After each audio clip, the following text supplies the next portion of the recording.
Hey everyone, What If Fan here, bringing you another exciting part of What If Transmigrated in Bleach World. You can find the fanfic title and the original author's name on my Patreon page. Make sure to check it out and show them some love. If you enjoy the video, don't forget to like, subscribe, and ring that notification bell so you never miss an upload. Also check out my Patreon channel for early releases of all the series, where you can find all the series released one day ahead of YouTube. Alright, let's jump into it. Chapter 211. Seeing this scene, Ulquiora's expression changed. Is this a hollow flash? How is it possible? The next moment, the red energy shockwave collided fiercely with Ulquiora's Oscuras. Boom! A huge roar resounded throughout Hueco Mundo. The terrifying Riatsa destroyed everything in its path. The shockwave generated by the collision of the two powerful forces was like a Category 10 hurricane, sweeping across the entire sky. The sky collapsed and the earth cracked. Flames raged everywhere. In the red flames, the hideous face of Juto Ichigo was reflected. In this fight, it was the red flames that gained the advantage. In the midst of the inferno, Ulquiora's figure remained motionless as he was secretly shocked. It was indeed a hollow just now. And this hollow was so strong that it could repel my Oscuras.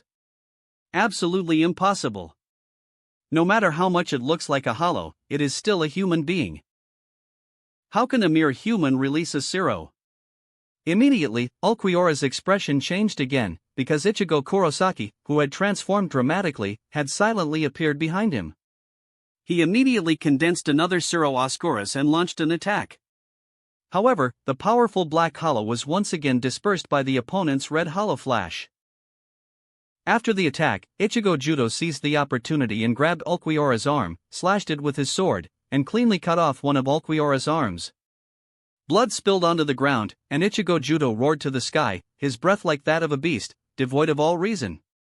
Looking at Ichigo Kurosaki roaring in the sky, Ishida Uryu and Inoue Orihime felt like they were falling into an ice cave, and couldn't help but doubt, is this really Kurosaki-san?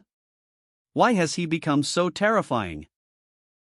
You actually repelled my Oscuras twice and cut off one of my arms, Ulquiora said confidently while using super regeneration to restore his arm. The other 10 espadas gave up their super speed regeneration ability in order to gain more powerful strength when they became Arrancar. Among the 10 espadas, only I retained the super speed regeneration ability. As long as it is not an organ injury, I can recover. So no matter how strong your attack is, it is useless. Although I don't know why you become like this, don't think that you can stop me by cutting off one of my arms. And if it comes to attacking, I will not lose to you. After saying this, Ulquiora stretched out his hands and slightly put them together, condensing an extremely powerful spirit weapon. Lanza del Relampago. Just stand there and don't move. You are at the right distance. If possible, I don't want to use this move at close range. Because the power of this move is too strong, even I can hardly control it. After that, he threw the Lanza del Relampago, which contained terrifying Riatsu, at Kurosaki Ichigo in midair. Ichigo Judo dodged the attack by just tilting his head slightly. The Lanza del Relampago flew down to the desert below the Kyuya Palace at an incredible speed. With a loud bang, the Lanza del Relampago produced a terrifying shockwave after the explosion, raising countless grains of white sand. The sudden sand wave hit the wall of the Kyuya Palace like a tidal surge. The hurricane formed by the powerful energy impact easily tore apart the rock pillars above. Did I miss? It's really hard to control, Ulquiora said coldly. Hearing this, Ishida Uryu exclaimed, can he use this move many times? Now he was certain that the two people fighting were monsters. It's just that Ichigo Kurosaki's weird transformation made him very uneasy. However, he and Orihime Inoue were powerless to change the situation. They could only wait and see, praying that Ichigo Kurosaki could hold on. Ulquiora remained very calm after missing the attack. Although the previous few exchanges were quite thrilling, he had now gauged his opponent's strength. After putting on the bullhead mask, Ichigo Kurosaki's strength had indeed become much stronger, even weirdly so. But the opponent's Ryatsu was far inferior to that of the monster Uehara Shiroha. That time, his arm was also cut off, but his ability of super speed regeneration could not be used at all. Ichigo Kurosaki had just caught him by surprise. Considering his own advantages, Ulquiorra was still able to remain calm. He secretly gave himself a pep talk, "I will win." His flash is indeed very strong, but only slightly stronger than mine. I have a Lanza del Relampago with super fast regeneration and stronger attack power. The advantage is mine. So, I will win. What he didn't know was that he had awakened a monster far beyond his understanding.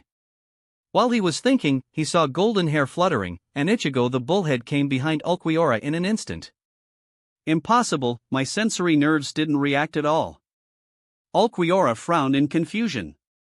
That wasn't a Shinigami Shuunpa, it was a hollow Sonido. While he was stunned, Ichigo Judo's pale bone hand was already on his face. An irresistible force was transmitted, causing his body to lose control and fly directly into the rock pillar next to him. The enemy who followed closely did not miss this opportunity, and pressed his head with his right hand and began to rub it hard against the surface. His face was pressed against the tall rock pillar and rubbed continuously. The scene was very cruel and violent. Just moments ago, he had dealt with Ichigo Kurosaki in this way, and now it was all coming back to him. After finally breaking free from the restraints, Ulquiorra wanted to fight back. However, he lost sight of the enemy. When he found Ichigo Kurosaki again, the opponent's attack hit his face once more. This was exactly the same as the situation before when he had used his speed to toy with Ichigo Kurosaki. He had no way to keep up with the opponent's speed and could only use his nerve detection to barely track him. With the second stage of Resurrection and the increase in wings, his speed should have far exceeded that of the opponent. But now, he can only see the opponent's afterimage and could not keep up with Ichigo Judo's rhythm at all. As a result, Ulquiorra was at a disadvantage in all aspects and was completely on the defensive. Watching the two fighting at lightning speed, Ishida Yuryu exclaimed again, "What kind of speed is this? It's beyond the range of the naked eye." Inoue Orihime was completely confused. She was worried about Kurosaki Ichigo, not because she was afraid that he would lose, but because she was afraid that he would lose himself. Chapter 212. In desperation, Ulquiorra condensed another Lanza del Relampago, ready to make a risky move.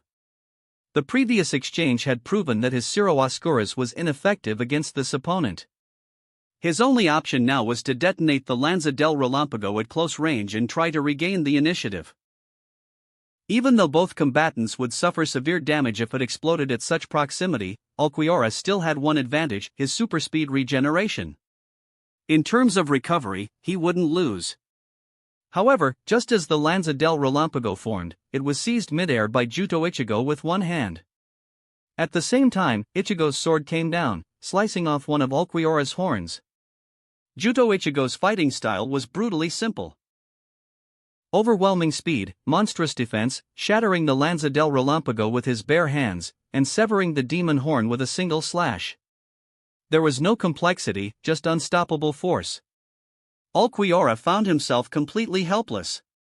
His opponent's spiritual pressure was too immense, his power level far too high. And terrifyingly enough, this wasn't even his final form. After that strike, Juto Ichigo's eyes finally opened, revealing blood-red irises blazing with murderous intent. Red Ryatsu cloaked his body, giving him the aura of a fire god and Azura of the underworld. He lowered his head, aiming the remaining horn at Ulquiorra and charged a red Ciro. Boom! A crimson beam tore through the sky, blasting apart the Palace of the Night and reducing Ulquiorra's body to shreds. With a single blast, he suffered a fatal blow.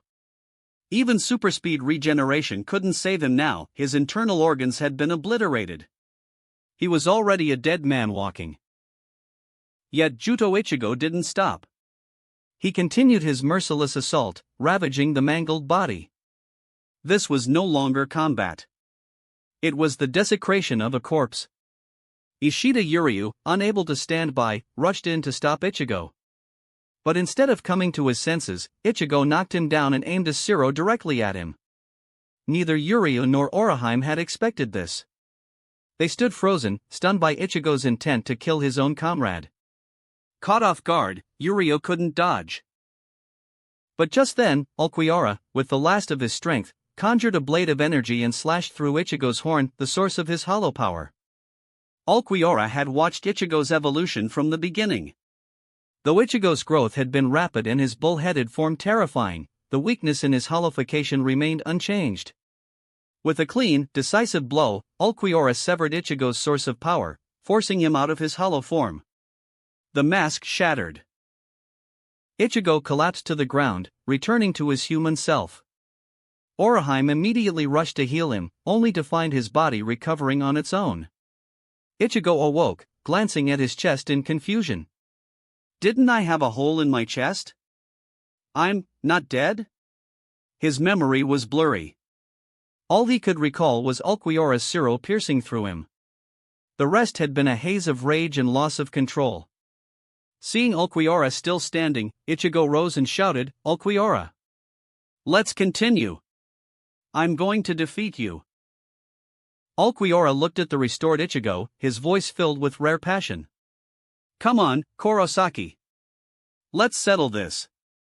But as he finished speaking, his body began to dissolve into spirit particles. His face returned to its calm, emotionless expression. So this is the end. It's beyond my power now. Kurosaki Ichigo, you win. Finish me. He had hoped to end his existence by Ichigo's hand. To him, that would be a fitting conclusion. How can you call this winning? Ichigo shouted, his voice trembling with frustration. Taking a life or achieving victory this way was never his goal.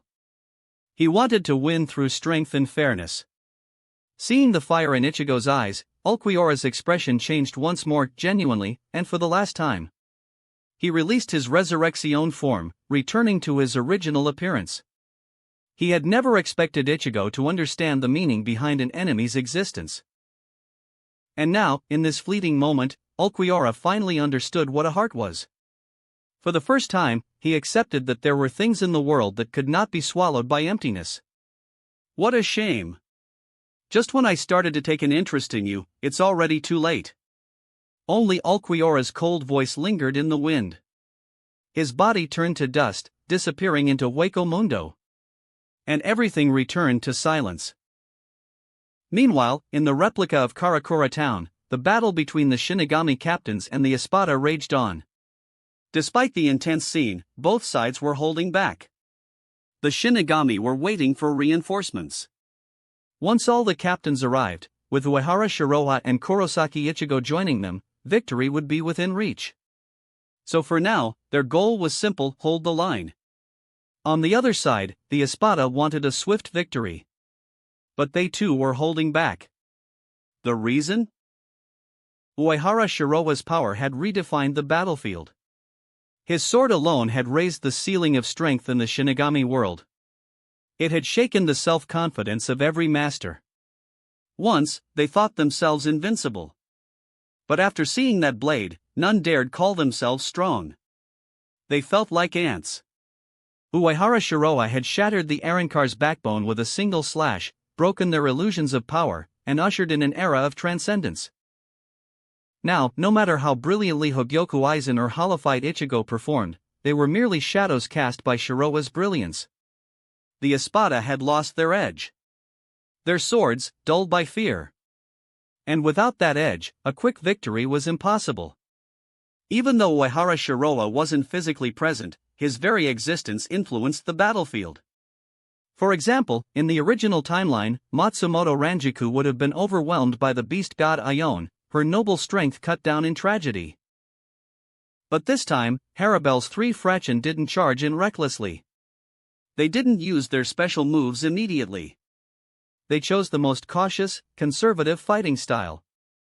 Because they knew somewhere out there, Shiroha's sword still loomed over them all. Chapter 213. Ranjiko Matsumoto remained unaware that her fate had been altered by Shiroha Uehara's presence. She and her fellow Shinigami were locked in battle with several Arrancar officers. Even when the three Fractions sacrificed their arms to summon the beast god Ione, the outcome would be different this time. After years of training alongside Shiroa, Rangiku had developed far more than just a tolerance for sake. Her combat abilities had grown considerably. Now, even facing Ione, a creature with power rivaling that of a strong vice-captain, she wouldn't be overwhelmed as easily as she might have been otherwise. In truth, several female Shinigami had grown stronger under Shiroa's influence, fundamentally altering their destinies. Additionally, the Espada were not fighting on their home territory. The top 3 Espada couldn't unleash their full potential here, and despite their impressive power, each had distinct limitations. Take Tyr Harabel, the third Espada. Her mastery over water was unparalleled, truly making her a woman of water. However, her technique's power directly correlated with the available water supply. The more water at her disposal, the more devastating her attacks. In conventional battles, Harabel would gradually accumulate water before unleashing its full force for an easy victory. But today, she faced Toshiro Hitsugaya. Hitsugaya's Hyarinmaru could manipulate atmospheric moisture and freeze it instantly. This ability directly countered Harabel's need to gather water, as he could freeze her water streams and convert them to his advantage. The legendary ice-type Zanpakuto was indeed formidable. Though Hyarinmaru had been somewhat overshadowed by Shiroa's White Album in recent years, with proper application, it remained a force to be reckoned with even in high-level combat. During the Thousand-Year Blood War, Hitsugaya had used Hyarinmaru's true Bankai to freeze even the godly stern Ritter Gerard. Meanwhile, the Primera Espada Stark and Segunda Espada Barragan should have been eliminating their opponents with ease. Like Genryosei Shigekuni Yamamoto, both had reached the apex of their species' potential. Had they remained as hollows rather than becoming Arankar, Barragan, and the ancient hollow Ika Mikodomo, once sealed by the monk, represented the ultimate sealing of hollow evolution. The ancient hollow Ika Mikodomo had journeyed to the Soul King Palace after reaching his limit, seeking to devour the Soul King's essence to continue his evolution. His reward was being sealed within his Zanpakuto by Ichibe Hyasube with a single word. Stark, the self-divided hollow, similarly represented the pinnacle that natural hollows could achieve. Theoretically, these two possessed immense power levels and were indeed fearsome opponents. Yet in actual combat, something was different. The invisible pressure exerted by Shiroa's presence, combined with their own lack of fighting spirit, meant they were operating at merely 50 to 60% of their true capabilities. Why risk everything without proper motivation? Thus, they fought with minimal effort, doing just enough to maintain appearances. Inside the flame cage, Aizen's expression darkened, his gaze intensifying. No need for pretense anymore. If they wouldn't fight seriously, what was the point? While war raged outside, Shiroa was thoroughly enjoying himself in the Ice Palace, which now felt more like a springtime paradise. He was battling fiercely with the former Trace Espada in his own unique manner. Though no longer holding her previous rank, her strength remained formidable and impressive. Shiroa acknowledged that the clash between Ulquiorra and Ichigo Kurosaki was truly iconic, and the confrontations between Shinigami and Arankar were genuinely thrilling. However, he had no time for distractions. Who could resist a former Espada whose loyalty could be secured with mere words? The experience with a Vasto Lord was truly exceptional. Even better, a black cat was providing assistance nearby. This arrangement couldn't be more comfortable. In truth, Neliel had initially hesitated to participate. Though she had long since recovered her Ryatsu and could transform into her adult form at will, she had grown accustomed to her childlike state and enjoyed that carefree existence. However, Shiroa proved too persuasive, arranging a particularly enticing scenario before her. Who could withstand such temptation? The stimulation was too great, forcing her to revert to her adult form. Otherwise, it would have been inappropriate. Moreover, Shiroa had motivated her with eloquent words about true sacrifice requiring the courage to offer oneself. Then he had flashed that charming, irresistible smile. Consequently, she had sacrificed herself in a moment of confusion, a thorough, joyful, and ultimately pleasurable sacrifice. Sacrifice for a while, enjoy for a while, continue sacrificing and enjoy continuously. This, Shiroa claimed, was true happiness. His journey to Hueco Mundo had proven worthwhile indeed. The two beauties before him were truly captivating, both agile and energetic. Neither was fair-skinned, but one possessed a slender waist and long legs crowned with purple hair, the other had skin like smooth jade. Shiroha demonstrated through his actions that he held no prejudice. His circle included Shinigami, humans, and Arrancar alike.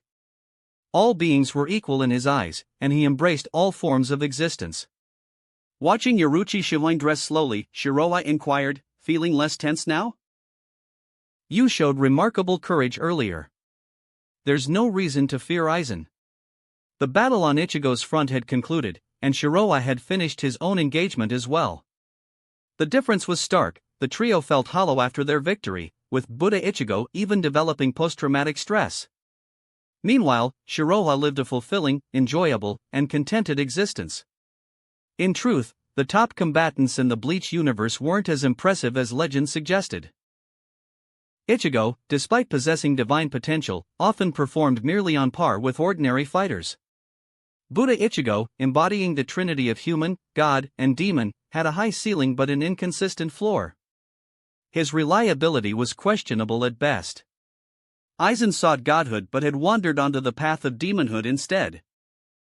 Keisuke Urahara appeared to control everything yet had constructed his own cage, becoming a prison master like Aizen and Yawatch. He possessed transcendent capabilities but never sought divine status, a prime example of self-limitation. Yawatch was essentially a cosmic infant. As a final antagonist, his inexplicable defeat was truly pathetic. But what could one do? In the entire Bleach universe, only a handful of individuals merited Shiroha's genuine attention. Fortunately, he wasn't obsessed with battle, so he could make do with what was available. He sustained himself primarily through romance. Shut up! Yoruichi punched Shiroha with her small fist. He was still teasing her even now. Did this man possess any sense of decorum? I believe you were quite pleased earlier, Shiroha remarked, somewhat puzzled. Women's minds truly were difficult to comprehend, regardless of their nature. They were practically an established couple by now. Why maintain this pretense of shyness? Chapter 214. Neleal, in a moment of clarity after their encounter, looked troubled. What position do we occupy in this conflict between Aizen, the Shinigami, and the Espada? Despite her previous contentment, she had already sensed Ulquiorra's demise. Yami's defeat was merely a matter of time. Furthermore, this battle had claimed countless Arrancar lives throughout Hueco Mundo. With Shiroha Uehara's involvement, they stood no chance of victory. If the Espada persisted in opposing Shiroha, then Hueco Mundo had no future. As blissful as she had been moments earlier, she was now equally bewildered. What path remained for them? Shiroha addressed her concern directly. Your issue isn't that you're not human, it's that you've become too human. Lose your humanity, you lose much; lose your primal nature, you lose everything. Aizen transformed you into human-like beings, but he couldn't alter your essence. The dynamic of hunter and prey remains etched in your very blood. For him, humanization was beneficial. The experience with a Vasto Lord-class Arrancar was truly extraordinary. But for an Arrancar, this transformation might be detrimental, especially in combat. Without those primal instincts, fighting capabilities became severely compromised. The Battle of Karakura Town had revealed everything. The Espada clearly possessed superior raw power, yet they couldn't overcome their opponents. Too many distractions prevented them from unleashing their full potential. Fate was woven into the fabric of the Death God's world, and blood ties carried mysterious power.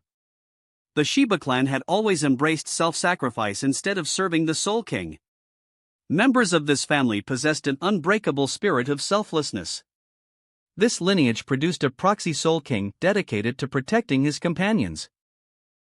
During the 1,000-year Blood War, Ichigo Kurosaki nearly became the Soul King's replacement. It was remarkable how the family's legacy seemed embedded in the bloodline and destiny of the Kurosaki clan. What's wrong with embracing humanity? Though she questioned this, Neleal's gaze fixed on Shiroha with growing affection. She believed humanity was worth embracing. Otherwise, she would never have encountered Shiroha and discovered her spiritual sanctuary. Upon reflection, Hueco Mundo and its Arrancar had their own destiny. She needed to accept others' fates while cherishing the good fortune before her. Shiroha dismissed her sentiment bluntly, typical feminine perspective. Truthfully, he held greater admiration for the original Hollows. At least they were dedicated and pure in their purpose. They commanded fear. The Arrancar before him seemed too gentle and restrained. In ancient times, when Hollows encountered Shinigami, they devoured them without hesitation, like the ancient Hollow Ika Mikodomo. Now, they prostrated themselves before a god, treating Aizen as their divine savior. They had abandoned their proud traditions in favor of fighting others' battles in more civilized fashion. Yet, whether acknowledged or not, those ugly histories and scorned imperfections had forged their current identities. This applied equally to Arrancar, Shinigami, humans, and even gods. To forget one's past was to forget oneself. Therefore, Shiroha harbored no concerns about Karakura town. Though the Espada possessed formidable combat prowess and impressive abilities, the Shinigami were hardly defenseless. The power enhancement provided by Bankai remained substantial. While an Espada's Resurrection could instantly heal wounds and restore Ryatsu, they couldn't conceal their released form. An Espada in their sealed state essentially lacked the complete abilities of their Zanpakuto. Although their baseline capabilities were impressive, they couldn't completely dominate Shinigami of comparable rank. Once their power advantage dissipated, they became increasingly vulnerable. Well-trained Shinigami wielded Zanjutsu, Hakuta, Kido, and Hoho, a comprehensive skill set difficult to counter. Consequently, Espada relied on Resurrection to amplify their abilities. A tactical necessity rather than choice. Ulquiorra had recognized his inability to defeat Ichigo in his sealed state, prompting his immediate release of Resurrection. In reality, even if every Shinigami captain fell to the Espada, the ultimate outcome would remain unchanged, perhaps even slightly improved. Superficially, this conflict represented a struggle of will, ability, and strength between Shinigami and Arrancar. But fundamentally, this was merely a performance between Aizen and Ichigo. From beginning to end, Aizen had never truly exerted his full power.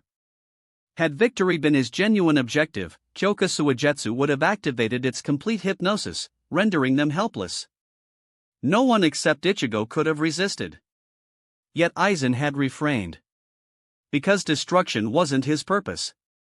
His opponents sought to challenge Aizen's ambition to overthrow the existing order and claim the Soul King's throne. Aizen was an enigmatic yet rational being. He avoided unnecessary actions. Perhaps in his view, these current adversaries represented future subordinates, making their survival logical. However, Aizen's grand design was destined for failure. In the original timeline, this conflict eventually became a showcase for Hogyoku-empowered Aizen and fully hollowified Ichigo. Ultimately, one became imprisoned while the other lost his powers entirely. This time, however, the outcome would differ. Because Shiroha Uehara was present. He would distribute the spoils and determine everyone's fate. In Sailaporo's laboratory, Mayuri Kuratsuchi finally achieved success. Excellent! I've done it! What fascinating power! This is quite the unexpected discovery. This expedition to Hueco Mundo had proven immensely valuable for him. Initially, he believed his greatest acquisitions were several Arrancar specimens and a chamber filled with experimental data and samples. However, after tireless effort, Mayuri discovered an even more remarkable treasure. Captain Kuratsuchi, how did you manage this? Observing the Garganta before her, Retsu Unohana appeared somewhat perplexed. Didn't you estimate at least 3 days? She was well acquainted with the scientist's unpredictable nature. Unohana genuinely feared the man would create some unstable spatial tunnel that might leave its users stranded in the void between dimensions. Even a captain with her millennium of experience could become trapped in such a place. Caution was essential. Aizen Kotetsu harbored no such complex thoughts, she was simply relieved. Her concern for Karakura town had been overwhelming. In her estimation, the sooner they established this Garganta, the better. She was eager to fulfill her duty of healing the wounded and preserving lives. Those hollows were ferocious, and the captain commander surely required the 4th Division's support. Nimiu Kuratsuchi maintained her characteristic blank expression, yet closer inspection revealed she was quietly nibbling on snacks. Chapter 215. Mayuri Kuratsuchi gazed at the test tube in his hand, containing Ryatsu that glowed with golden light, his excitement palpable. When I first arrived in Hueco Mundo, I collected residual Ryatsu from Shiroa Waihara. These energy signatures penetrated space itself and enveloped all of Hueco Mundo, making them invaluable for research. Later, with the assistance of data found here, I discovered these Ryatsu particles contain spatial manipulation properties. This spatial power surpasses even the most advanced technology from the Research and Development Institute. Though Seolaparo's research on this Ryatsu is rudimentary at best, it provided some reference points. I've improved upon his findings to develop a new technique. With it, I can utilize these particles to open a relatively stable dimensional passage directly to Karakura Town in the world of the living. It's unfortunate that samples are so limited, I can't research anything more substantial. Otherwise. At this point, Mayuri felt as if something was lodged in his throat, causing him considerable discomfort.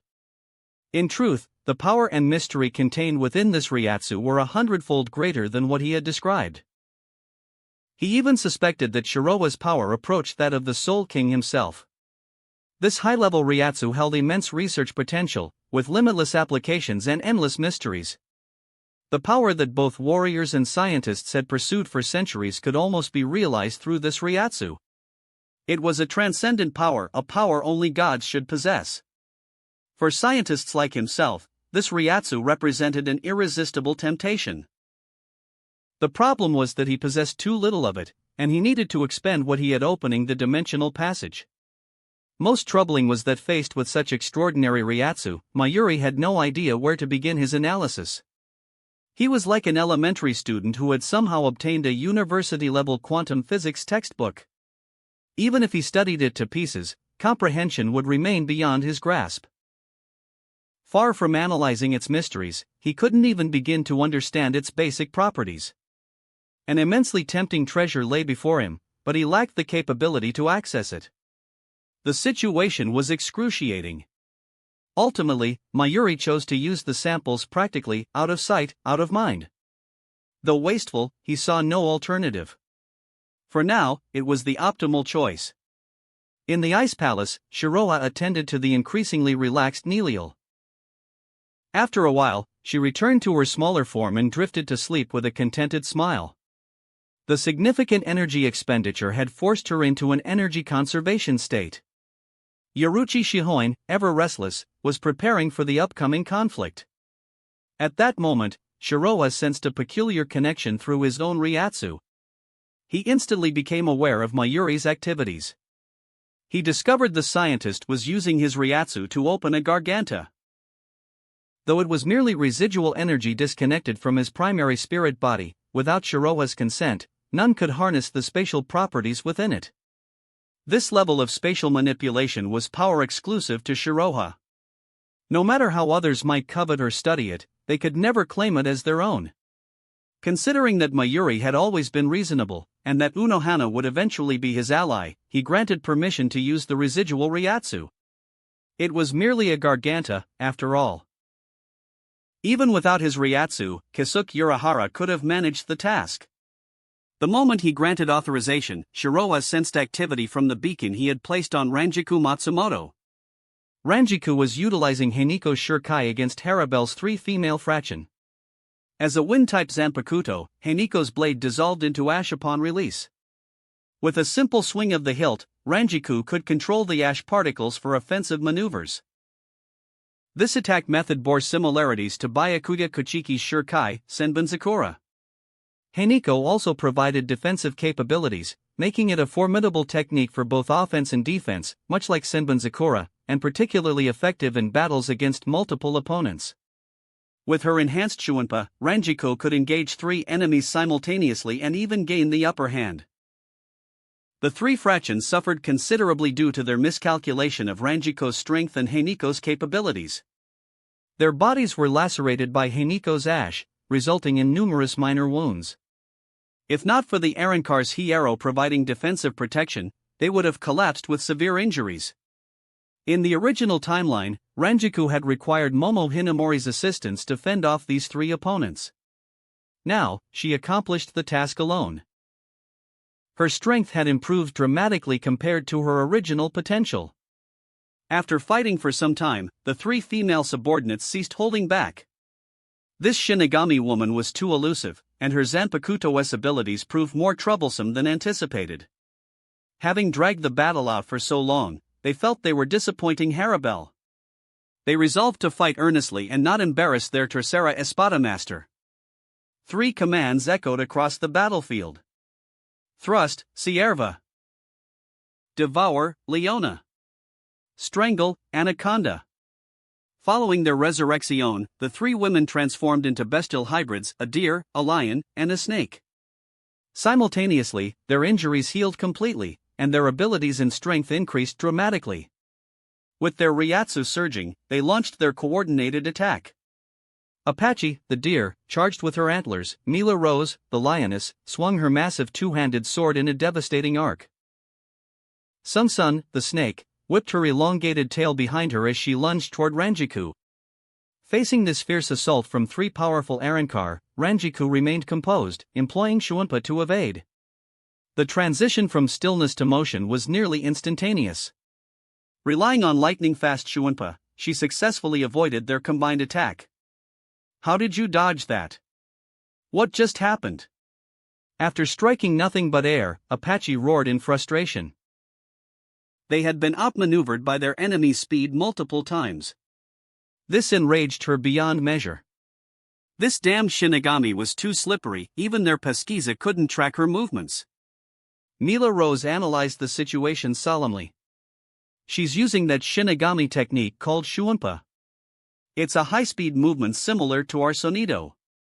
However, her reaction time is exceptional, and her initial step velocity is impressive. This isn't ordinary Shunpa, it must be some advanced variation. She shouldn't be able to maintain this pace indefinitely, or we would have been defeated long ago. Chapter 216. There was no absolute difference between their strength and that of the Shinigami. In terms of Ryatsu, they held the advantage. Logically, their opponent shouldn't be able to outpace them through Shunpa alone. Yet they couldn't land a single blow on this Shinigami. Her Shunpa was executed with such precision that they couldn't comprehend it. This wasn't ordinary footwork. It was something more akin to sorcery. Under normal circumstances, her speed seemed rather average.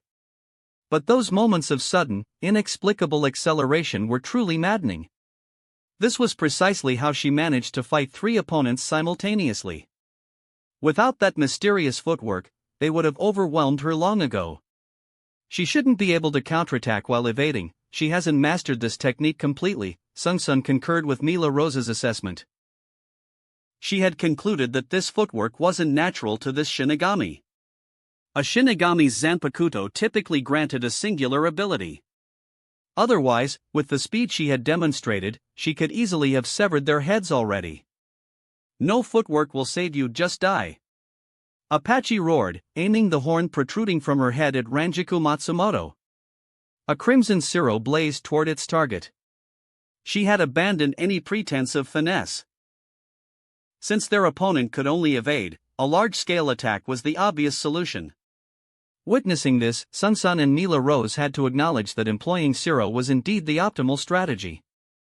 Though Apache typically appeared careless and seemingly lacking in intelligence, in battle, she displayed remarkable tactical insight. Ranjiku had anticipated this move. She calmly swung her sword's hilt, manipulating Heineko's ash to form a defensive circle that absorbed the Cirro's impact. The three female Arrancar intensified their Ryatsu and continued their relentless assault with multiple Cirros. But Ranjiku was a battle-hardened warrior. This pressure paled in comparison to her experiences with Shiroha Uehara. She had undergone rigorous training many times, and her evasive capabilities had been thoroughly refined. Being attacked by enemies meant confronting mortal danger, but being pursued by Shiroha presented its own challenges.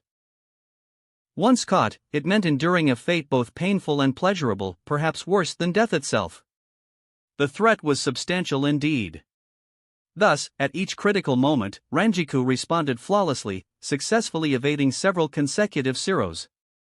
I can't tolerate this any longer. After an extended period of unsuccessful attacks, Apache could no longer contain her frustration. She exchanged knowing glances with her companions, then tore off her left arm and cast it skyward. Firing continuous Siros consumed significant Ryatsu. If they continued expending energy at this rate, they might exhaust themselves before defeating their enemy. Sun and Mila Rose likewise severed their arms and threw them into the air. Quimera Parka. As the three women's limbs merged together, the Ryatsu within them began to coalesce and amplify. Within moments, their combined spiritual pressure had increased to a terrifying level, approaching that of an average captain-class Shinigami. Simultaneously, the space around them began to twist, deform, and rotate. A massive humanoid monster materialized from the distortion. The hill-sized beast wore a distinctive hollow mask, adorned with deer antlers, lion's mane, and snake tails, reflecting the characteristics of the three fraction. It released a dull, resonant, and terrifying roar as the Ryatsu surrounding its form grew increasingly violent and potent. What manner of creature is this? Why does it possess such overwhelming power? Ranjiku's expression shifted. She had never witnessed such a formidable fusion technique. This monster appeared to be formed from the fusion of the three women's arms, yet its Ryatsu surpassed their combined strength. Truly remarkable. Observing the enormous beast before them, the three women displayed cruel smiles. Mila Rose declared proudly, "This is our ultimate technique, developed to defend Lady Harabelle's honor. Ion exceeds our combined strength and can be summoned indefinitely. Your demise is assured. Go, Ion, tear this enemy to pieces." Apache shrieked, "Wretched Shinigami, die!" Ranjiko reacted swiftly, first manipulating Heineko's hilt to create an impenetrable defensive circle. However, she quickly realized its inadequacy and immediately shifted to evasion. The massive figure of Ion suddenly vanished from sight. Without sound, Ion materialized before Ranjiku and extended its massive hand. The defensive circle formed by Heineko's ash instantly dissipated, unable to withstand even momentary contact. Chaotic, violent, heavy, and lethal Ryatsu enveloped Ranjiku, nearly striking her. Fortunately, she reacted with exceptional speed and evaded the attack at the critical moment, narrowly avoiding being torn asunder. She thought to herself, "Using the footwork Shiroha taught me, I can barely evade this monster's attacks. If this continues much longer, defeat is inevitable. This enemy is formidable, and we cannot afford to lose this conflict. I must secure every possible advantage. There seems to be no alternative. I have no choice but to employ that technique." If circumstances permitted, Ranjiko genuinely wished to avoid using that particular technique. Though extraordinarily powerful and potentially life-saving, it was profoundly embarrassing. However, amid warfare, she couldn't afford such hesitation. Finally, with flushed cheeks, Ranjiko grasped the transparent ice crystal embedded in her chest, whispering softly, "Master, I beseech your assistance." This transparent crystal was the charm given to her by Shiroha, which had replaced her original pendant. He had promised that reciting this incantation would ensure her survival. Ranjiku recognized this as another example of that infuriating man's questionable preferences. Nevertheless, she also acknowledged his tremendous power. So, in desperation, Ranjiku reluctantly uttered the incantation. Though her voice was barely audible, the three fraction nearby still detected it. Simultaneously, a bemused voice emanated from the ice crystal, "As you wish." In an instant, the crystal shattered, and a figure materialized before them. A handsome man appeared, clad in snow-white attire, with sharp features and penetrating eyes. What a shameless woman! Are we unwitting participants in their private game? Ranjika's bold plea stunned the three unmarried women, Apache, Mila Rose, and Sun. This Shinigami was engaging in some absurd charade. Though this man was undeniably handsome and distinguished, surely such behavior was inappropriate. Were all Shinigami this peculiar? They felt their understanding of the world beginning to crumble. Despite their occasional playful teasing of their captain, those were merely harmless jests. If any of the three women ever seriously contemplated such actions, they would be paralyzed with fear. Chapter 217. Especially since it appeared to be an adult-level scenario. Then, they sensed a terrifying Reiatsu emanating from the figure that had suddenly materialized before them. Though the spiritual pressure was fleeting, it exerted incomparable force upon them. This is... The three women were stunned. They hadn't expected the female Shinigami's master to possess such overwhelming power. This Reiatsu felt vaguely familiar and profoundly unsettling. As this spiritual pressure radiated outward, the entire battlefield fell silent. Several prominent fighters redirected their attention to Shiroha Uehara's unexpected arrival. The moment he appeared, Shiroha became the focal point for everyone present. Though Captain Commander Genryusei Shigekuni Yamamoto remained silent, his extraordinarily solemn expression finally softened, and his right hand, gripping Ryujin Jaka, relaxed slightly.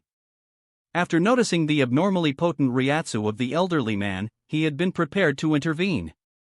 Ranjiku Matsumoto could never withstand that monstrous creature alone. His intervention would have been necessary. Though doing so might have created an opening for Aizen and his cohorts to exploit, he couldn't passively observe his subordinates' slaughter. Everything changed with Shiroha's arrival.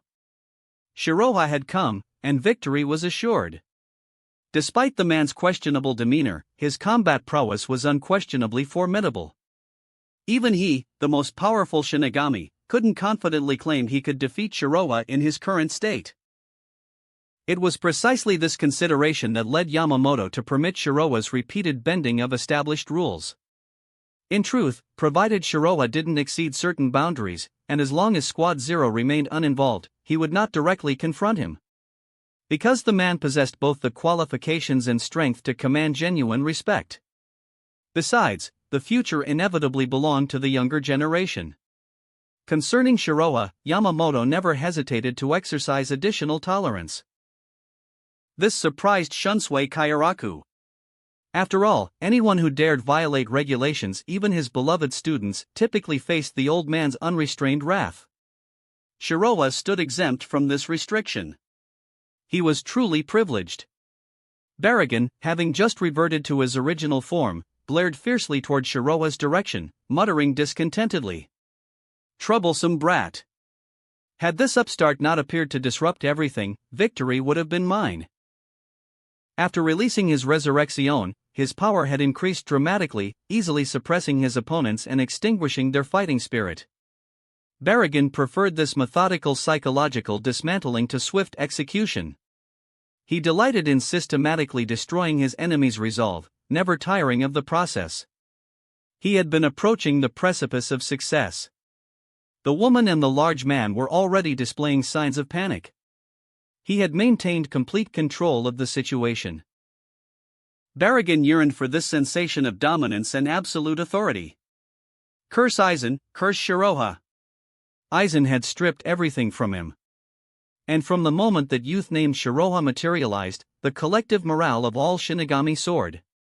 The previously subdued atmosphere shattered, with numerous Shinigami reclaiming their confidence and resolve. And Shiroha had merely appeared, not even engaged in combat, yet had already exerted such profound influence.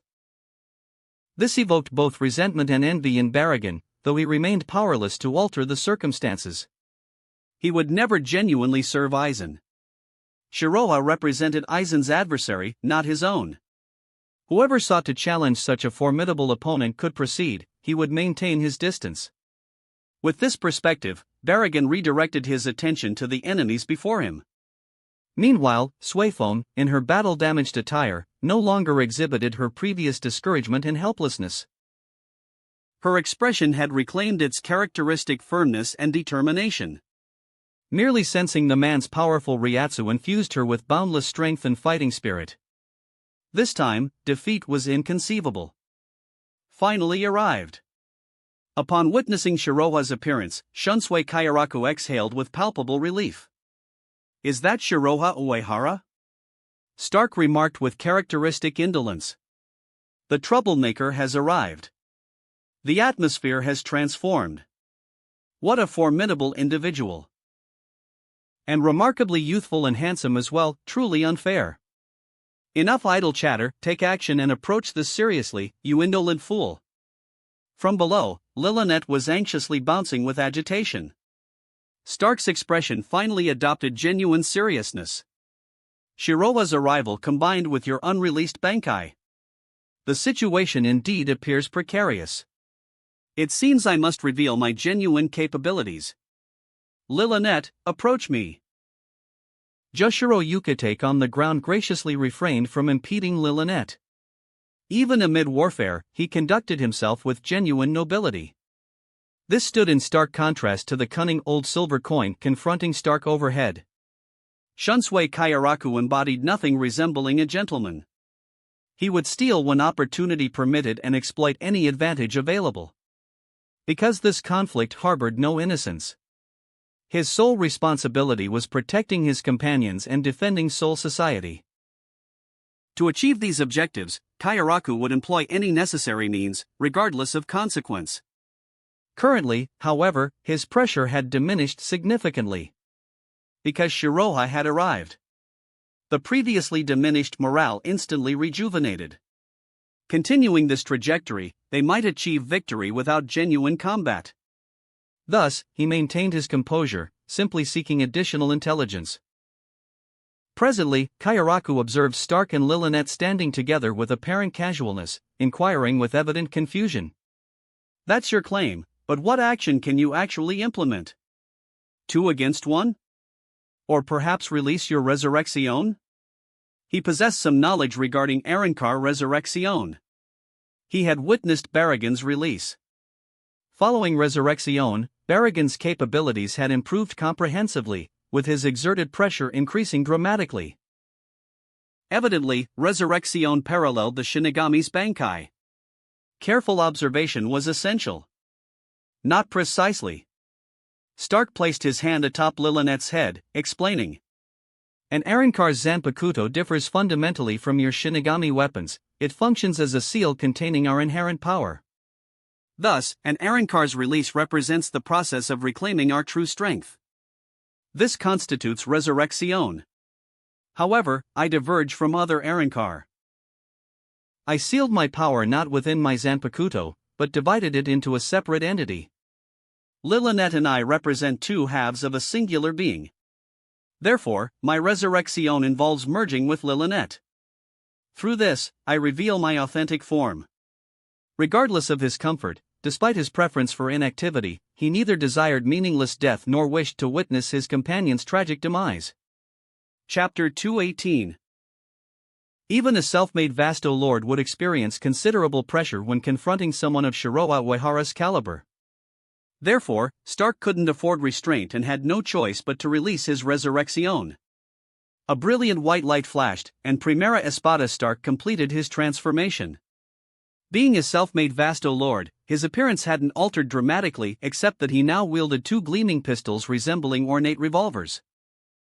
These weapons represented both symbols and manifestations of his ability, signifying his nature as a singular being composed of 2 individuals. This was the embodiment of his most formidable power. Stark, whose transformation differed from other Arrancar, experienced a qualitative enhancement in strength. Elsewhere, the previously dominant Tercera Espada Haribel initiated her Resurrection without utterance. Following her transformation, her Ryatsu and command over water currents were vastly amplified. This meant her techniques had become both more lethal and flexible. The reason the typically composed Haribel immediately released her Resurrection and contemplated battlefield withdrawal was to support her fraction. The 4 of them had banded together in Hueco Mundo for mutual protection long ago. Women faced discrimination regardless of realm. This proved especially true in Hueco Mundo, where strength determined survival. Female hollows with comparatively weaker physical abilities typically became prey for their male counterparts.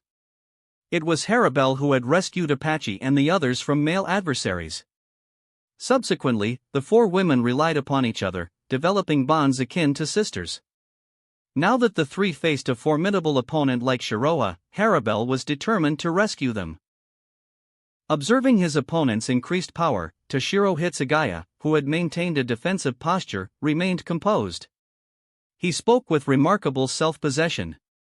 "You're growing anxious. Concerned for your companions?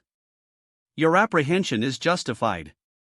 Compared to myself, a genius in name only, Commander Uehara represents authentic prodigy. Your subordinates cannot withstand him. However, you cannot save them. Our battle remains unresolved, and I shall defeat you." His dignified bearing matched his direct declaration. In response to his proclamation, he was met with a frigid cascada.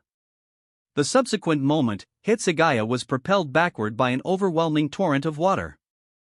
Unlike previous exchanges, Haribel's strength had intensified substantially, and she attacked with unprecedented ferocity. To neutralize her enemy's Zanpakuto, she deliberately transformed the rushing waters into scalding torrents. Consequently, Hyarinmaru couldn't instantly freeze the deluge. Hitsugaya hadn't anticipated his opponent's sudden decisiveness and ruthlessness. Caught unprepared, he lacked sufficient time to amplify his power to counteract the torrent. The impact sent him plummeting from his aerial position to the ground below.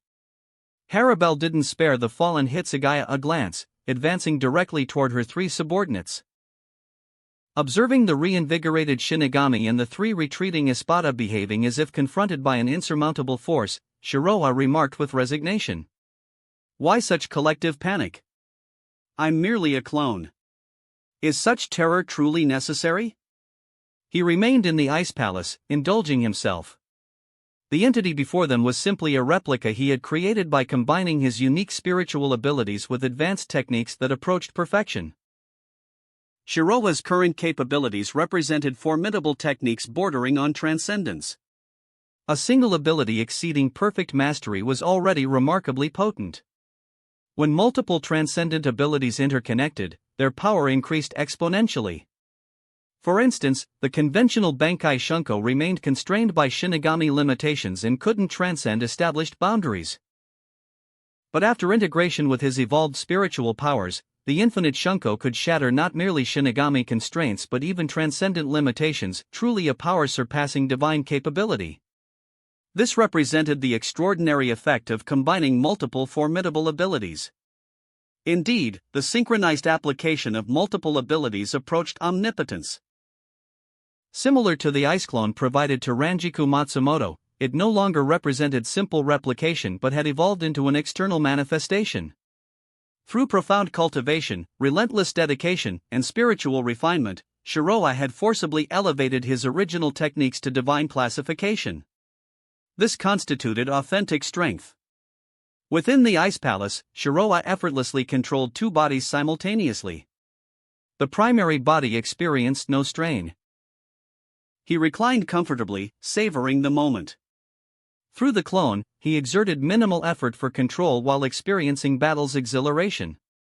This secondary body remained vastly inferior to the original in all aspects.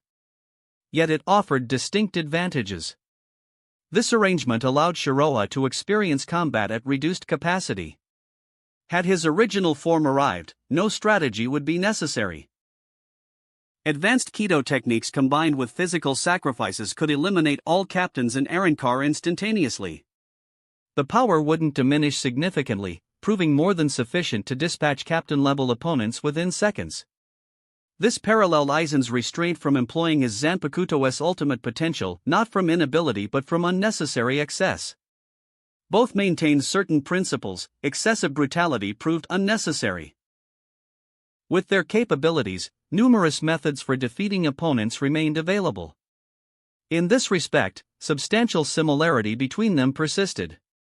Neither regarded the powerful entities before them with genuine seriousness, much less considered them worthy adversaries. They simply lacked qualification. In Shiroa's estimation, these individuals represented mere pawns. From Aizen's perspective, they constituted future subjects. This represented compassion and magnanimity. Accordingly, Yawatch truly deserved his eventual fate. That entity treated others as mere sustenance, valuing them less than his slightest consideration. Now, the moment arrived to bestow upon the Arrancar the kindness they had longed for. After meticulous assessment of his current form, Shiroa acknowledged. The limitations remain evident. This vessel supports only fundamental abilities, with restricted duration. Moreover, its Ryatsu constitutes less than 1% of my original form. I barely match the equivalent of 100 Kenpachis. Thank heavens you arrived, master. Observing Shiroa descend like a celestial savior, Ranjiku's heart softened. Though her complexion flushed deeper, her posture straightened reflexively, her breath momentarily suspended as her form tensed with anticipation. Such profound reassurance, having someone of his caliber supporting her. Conventional morality seemed inconsequential. Regardless, in his presence, propriety had long since yielded to indulgence. Once she had surrendered her reservations and carefully embraced this overwhelming sense of impropriety, she discovered it surprisingly invigorating. Chapter 219. Governed by primal fear, Ione abandoned what little consciousness it possessed and charged with reckless abandon. What shall I call you, beast? Shiroa extended his hand midair.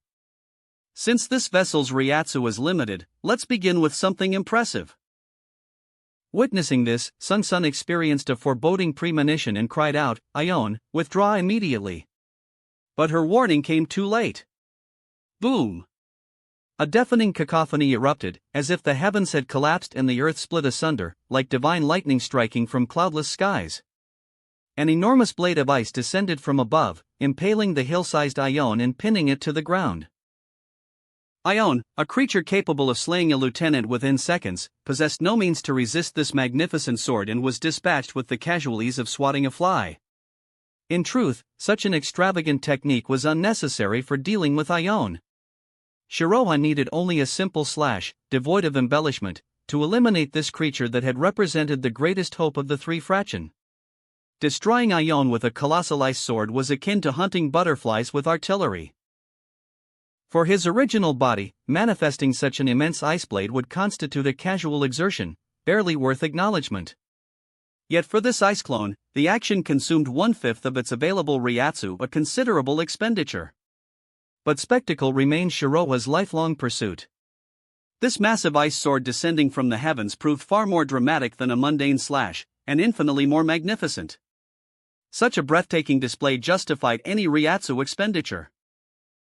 Besides, complete depletion of Ryatsu hardly mattered. His true body remained safely within Hueco Mundo, entirely unaffected. He would face no personal consequences.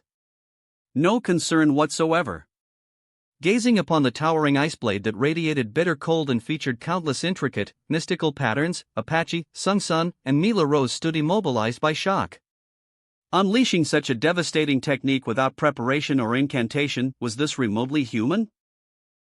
How could entities of their level, Ione included, possibly withstand such overwhelming power? The three women felt profoundly aggrieved. If guilty of unforgivable sins, they would accept damnation. But why subject them to such torment by confronting them with this horrifying adversary? Did justice still exist? Did law retain meaning? What twisted fate had arranged this encounter? The final image they perceived was Tercera Espada Haribel's anxious countenance as she rushed toward them. Her profound concern was unmistakable. In this moment, they recalled their first encounter with a formidable enemy alongside Haribel. Then, they had succumbed to fear and attempted escape, abandoning Haribel to face the opponent alone. Ultimately, they had conquered their terror and chosen to fight at her side. This situation would prove no different. Apache, Sun, and Mila Rose exchanged determined glances before roaring in unison, "For Lady Haribel!"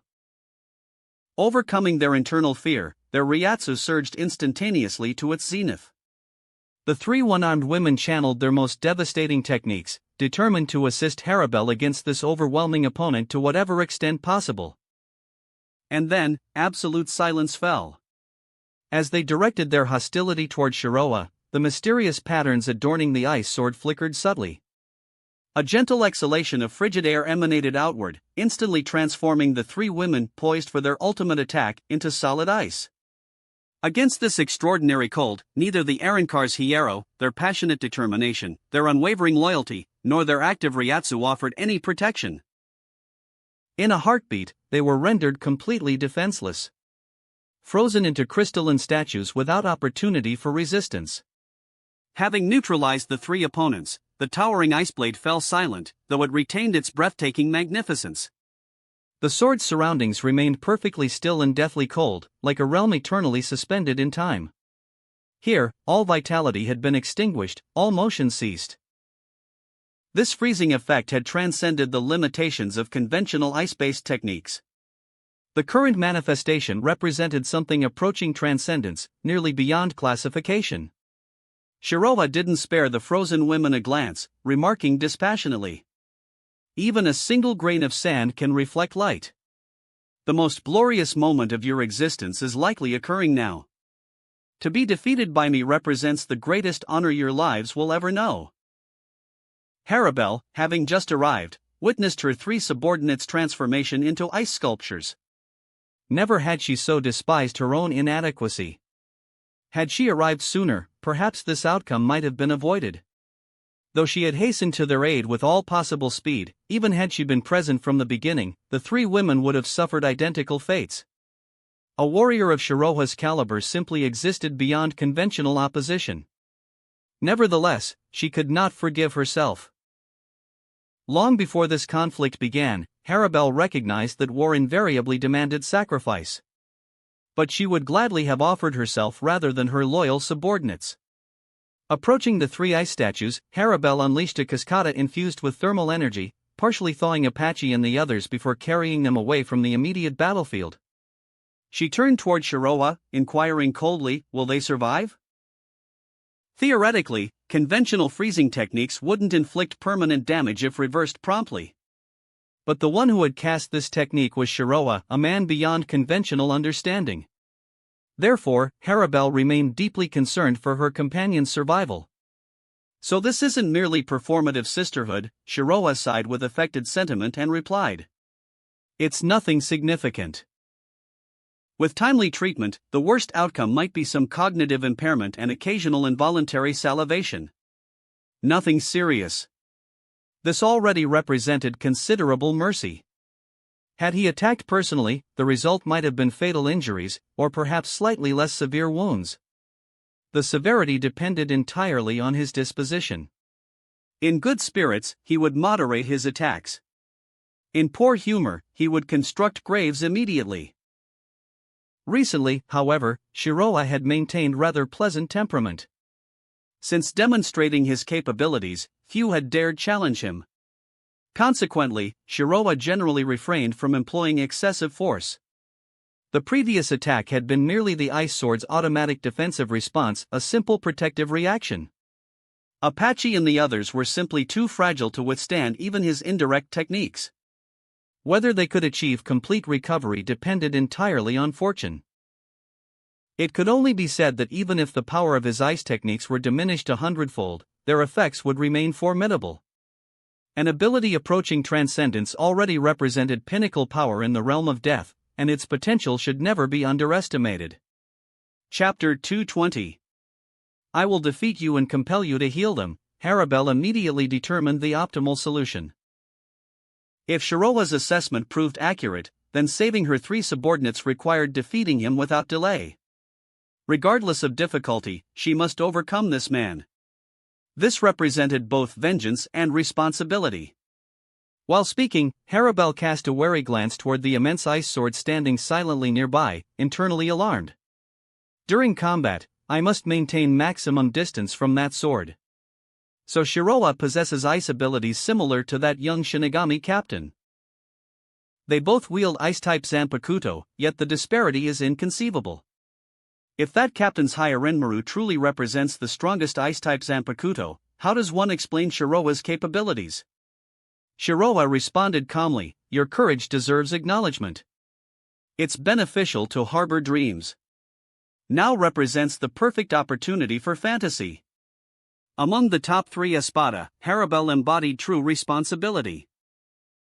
Primera Espada Stark possessed extraordinary talent but lacked fighting spirit, reminiscent of a powerful warrior who refuses to embrace his potential, ultimately rendering him ineffectual. Shiroha suspected Stark's reluctance to exert full power wasn't conscious choice but inherent limitation. Other Arrancar had devoured countless hollows to increase their strength. Stark, conversely, divided his soul to diminish his power, a deliberate weakening that proved irreversible.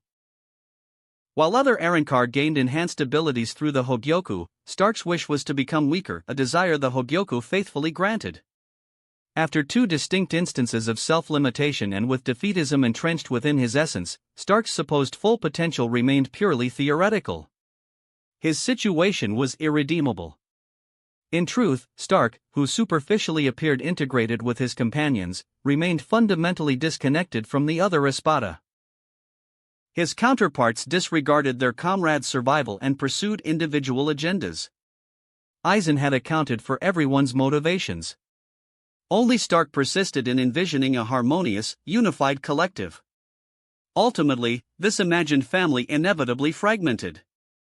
A wolf separated from its pack was destined for isolation, with defeat representing the inevitable conclusion. Segunda Espada Barragan, before his demise, contemplated betrayal against Aizen, the quintessential opportunist. Consequently, Aizen exhibited such indifference toward him that he scarcely acknowledged the elderly Arrancar's existence. Thus, Barragan represented failure, his actions contemptible. Compared to the wavering Primera and the treacherous Segunda, Tercera Espada Haribel maintained unwavering loyalty and dedication to Aizen. Tragically, she placed her faith in the wrong individual, her devotion squandered. From Aizen's perspective, his opponent's desperate struggles appeared unseemly and slightly irritating. Aizen had declared that if defeating the Gotei 13 proved so challenging, he couldn't afford to retain assets of such limited utility. Therefore, Aizen ultimately struck down Haribel with his blade. Naturally, this held no relevance for Shiroha. He remained indifferent to Haribel's loyalty or naivete. His only concerns were defeating her, subduing her, educating her, and conquering her. Such treatment befitted an enemy. He wondered if following her defeat she would plead, "Enough.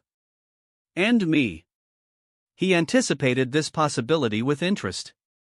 Haribel had already directed a Siro toward Shiroha. Though she maintained outward composure throughout, this attack revealed her genuine fury. Yet confronting this unfathomable opponent, she recognized the necessity of maintaining discipline and exerting her maximum capabilities. Otherwise, forget avenging her subordinates. She herself might perish instantaneously. Consequently, this Siro manifested with extraordinary power and precision. The Tercera Espada's capabilities increased dramatically following Resurrección, enabling even her most conventional attacks to exert devastating force, easily eliminating lieutenant-level opponents within seconds.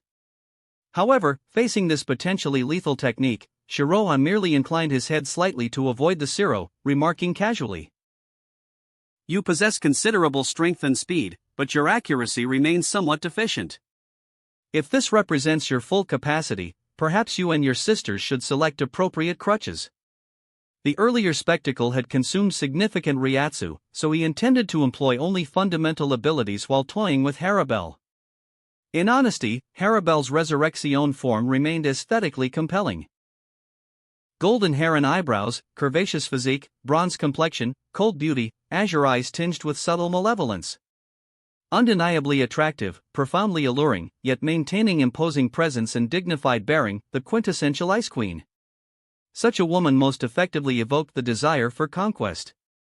He wondered if some tradition existed among female Espada, as both Nilil and Haribel possessed remarkably generous physical attributes.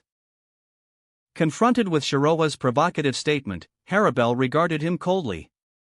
Her Reiatsu grew increasingly frigid and dense, as if capable of freezing everything within proximity. Internally, she experienced genuine surprise. That Siro had been merely exploratory, certainly not expected to harm him. Yet Shiroha's effortless evasion proved genuinely astonishing. Her precision couldn't possibly be so inadequate. Perhaps excessive concern for Apache and the others had compromised her technique? Quickly, Haribel dismissed this hypothesis. As their exchange intensified into rapid sequences of strikes, every technique she employed missed its target. Harabelle grew certain something fundamentally undermined her attacks. She experienced repeated failures, her slashes posing absolutely no threat. Shiroa didn't even bother counterattacking, merely evading with casual indifference, leaving her profoundly embarrassed. This couldn't be classified as combat, not even qualifying as practice. It constituted nothing beyond mockery. An ordinary individual might succumb to self-doubt, assuming Shiroa's overwhelming presence induced their continuous errors. However, as Tercera Espada, Harabelle possessed exceptional talent, a warrior forged through countless lethal encounters. Consequently, she recognized with certainty that the deficiency lay elsewhere. My vision serves as my measure, yet I consistently misjudge your position. Harabelle appeared genuinely perplexed. How do you achieve this? You've deceived even my spiritual detection. To my knowledge, other Shinigami possess no comparable ability. Controlling distance, rapidly identifying an opponent's attack patterns, and swiftly counterattacking represented skills embedded within every powerful combatant's fundamental nature.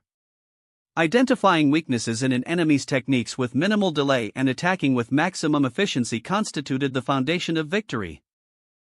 Transforming these principles into instinct and muscle memory rendered one nearly invincible in combat. This represented the fundamental quality of the truly powerful. Harabelle had repeated this process innumerable times.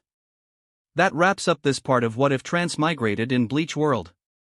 Thanks so much for listening. As always, new parts drop every 4 days, so be sure to stay tuned. Also check out my Patreon channel for early releases of all the series, where you can find all the series released one day ahead of YouTube. If you enjoyed the video, don't forget to like, subscribe, share it with your friends, and please consider supporting the original author as well. See you in the next one.